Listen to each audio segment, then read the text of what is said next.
Hello and welcome to Click Naija Anchor News. Here is a look at what's happening in Nigeria today. The Nigerian government is making big moves to boost the country's steel industry. President Bola Tinubu announced a new goal to produce 10 million metric tons of liquid steel annually by 2030. The president believes that a stronger steel sector is key to Nigeria's industrialization and will help the country move away from its dependence on oil. The government also hopes this initiative will create more than 500,000 jobs. This announcement came at a recent two-day national summit on steel development in Abuja. The president, represented by Vice President Kashim Shettima, acknowledged that the Ajaokuta Steel Company, once seen as the country's industrial pride, has been inactive for years. He stressed that a lack of action in this sector is a threat to Nigeria's independence. To achieve this ambitious goal, the government plans to work with the private sector, universities, and the public. They have outlined a 10-year plan to revive the entire steel sector and a more specific 3-year plan to get the Ajaokuta steel plants up and running. The government is also looking at new regulations and infrastructural improvements to make the industry more attractive to investors. The president emphasized that the government can't do this alone and needs everyone to pitch in to make the project a success. Now let's look into the political role, where the All Progressive Congress openly criticizing Governor Soludo. The backlash follows Soludo's recent visit to President Bola Tinubu at the presidential villa in Abuja. According to a statement from the Nicholas Ukachukwu Uche Ukwenife campaign organization, an arm of the APC, the party dismissed the governor's meeting with the president as a desperate attempt to boost his flagging popularity ahead of the November 2025 governorship election. A spokesperson for the group, Okechukwu Modebe, likened the visit to the last kick of a dying horse, claiming it was an effort to distract from 4 years of alleged misgovernance. The APC insists that any attempt to present the meeting as a political endorsement is an insult to the intelligence of Anambra voters. The visit saw Governor Soludo, who is a member of the All Progressive Grand Alliance (APGA), reportedly pledge his support for the president Tinubu's 2027 re-election bid.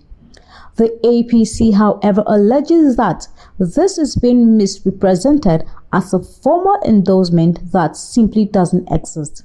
In a twist, President Tinubu himself weighed in on the matter. In a social media post, the president praised Soludo, calling him a friend of over 2 decades. He confirmed that they have discussed ongoing reforms, security issues, and the importance of creating opportunities for Nigerian youth. Tinubu also emphasized their shared belief in working together to strengthen democracy and improve the economy. The political tensions are heating up as both the governorship election in November 2025 and an August 16th senatorial rerun loom large in the states. Let's look at the Nigerian 2025 budgets. The Nigerian 2025 budget may be extended into 2026. That's the news coming from a recent meeting in Abuja, where officials revealed that a series of delays have stalled many government projects. The issues include slow implementation of capital projects, procurement hold-ups, and a major problem with the government's online cash planning portal, which has been shut down for months. The government's system, known as the bottom-up cash planning policy, requires ministries and agencies to submit monthly spending plans through an online portal. But since May, that portal has been locked up, effectively freezing new spending requests for 2025 contracts.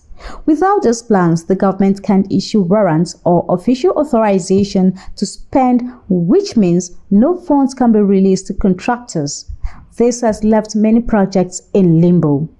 During the meeting, the Accountant General of the Federation, Shamsuddin Ogunjimi, accused some agencies of violating regulations by awarding contracts without proper authorization. He also criticized the practice of prioritizing staff-related costs overpaying for complete projects, which has left some contractors in a difficult position. Ogunjimi assured stakeholders that previously approved commitments will be honored, but warned that when the portal reopens, all new contracts will have to strictly follow the revised process.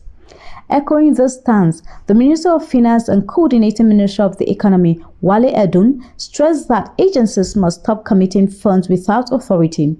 He said the new policy is designed to make the payment system more transparent and accountable, ensuring that the government spends what it has earned and districts funds toward productive investment. Adding to the fiscal pressure, the Director General of the Budget Office, Tanimu Yakubu, revealed that Nigeria has lost nearly 60% of its oil revenue due to deductions under the Petroleum Industry Act. He also noted that a significant portion of the 2025 budget was used to cover the extended 2024 budgets, further complicating the country's finance. He announced that he is now seeking to amend the law to help recover some of the lost revenue. The message from all officials was clear. A new era of fiscal discipline is here, and government ministries will be held personally accountable for their spending.